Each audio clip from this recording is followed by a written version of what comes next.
Hello and welcome to the Summer Internship demonstration video. This internship has been a continuation of the second sem EL project, which is developing a novel algorithm for privacy preserving data publishing for multiple sensitive attributes. Mainly in the Summer internship, we have expanded on the front where we host the datasets on a public platform like GCP, Google Cloud Platform, and also run aggregate queries on the dataset to validate the anonymized data. So now without any further ado, let me show you the website that we have developed for the same. So as you can see here, this is the home page of the website. At the top is the title and the nav bar where we have added these cool hover links, and these help you to quickly navigate to any section of the website, and there's a smooth scrolling navigation to ease your experience. This is the front page where we have the carousel. It gives you a brief introduction about what the website is about. I'll give you a few seconds to read this.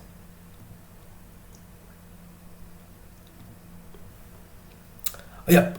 Here we have the dataset section of the website where we have briefly discussed the original table that we have received and the mask table produced after running our incremental diversity algorithm on it.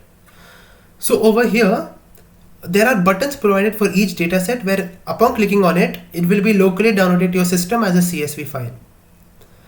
Over here we have the query section where we have discussed 4 queries with various permutation and combinations of the attributes. Like here we get the data of the person who's employed in a state government and is a bachelor.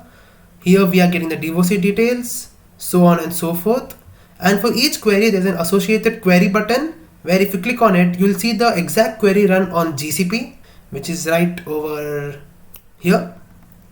And you also, after clicking the dataset button, after you run this query, the dataset that is produced after this query is run can be downloaded by clicking over here.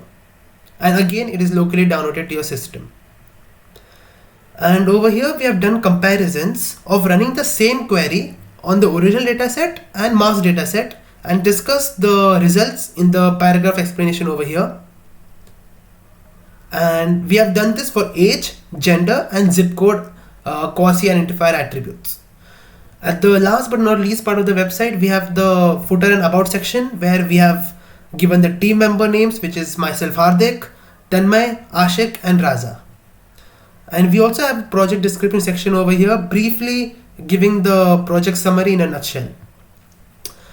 And if you want to see how the website is built, the tech stack used, you can go to the GitHub page for this, which is private right now, but you can anytime access the link which is there in the readme section and see the website. The readme section also consists of the various links of all the datasets associated with this project, such as the query datasets, mask table dataset, etc., so on and so forth. This readme page is not available unless and until the repository goes public, which it soon will. This is the Google Cloud Platform bucket where we have stored all the CSV and dataset files associated with the project.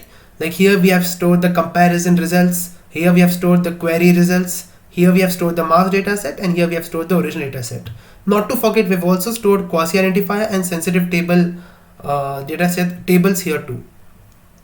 So now let me give you a sample run of how the queries run. This is the bachelor and state government query that I first explained to you. And when I click on run, it generates the query result after running that query through the mask table dataset. And this is the result produced. You can even download it or explore the data for more exploratory data analysis. So now let me explain to you the tech stack that we have employed.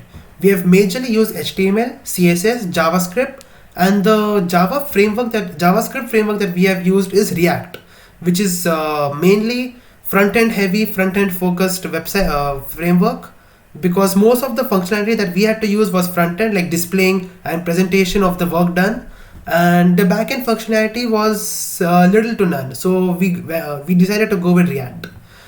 This is the app.jsx file, which contains all the components of all the sections of the website that you saw, such as the title and navbar, welcome section, the carousel, the smooth carousel, dataset, queries, comparison section, footer, etc. This is the title and navbar section, which contains the links over here, these top links. We have added the cool hover effect with this custom CSS code. And one interesting tweak that we have done with the project is we have made a query.js JavaScript file which basically contains a function that exports this query's list of JavaScript objects. This list basically contains of each query object with its associated details like query's ID, a query's title, statement, image, caption, explanation, and table link, so on and so forth. So now at any point of time, we can add or remove queries from this file, and it will dynamically update on the website.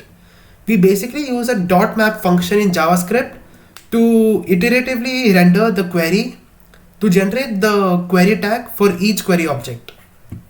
In the further part of this video, you will get a detailed explanation of the incremental diversity algorithm and how we have stored a dataset in GCP and how the queries are run. Thank you.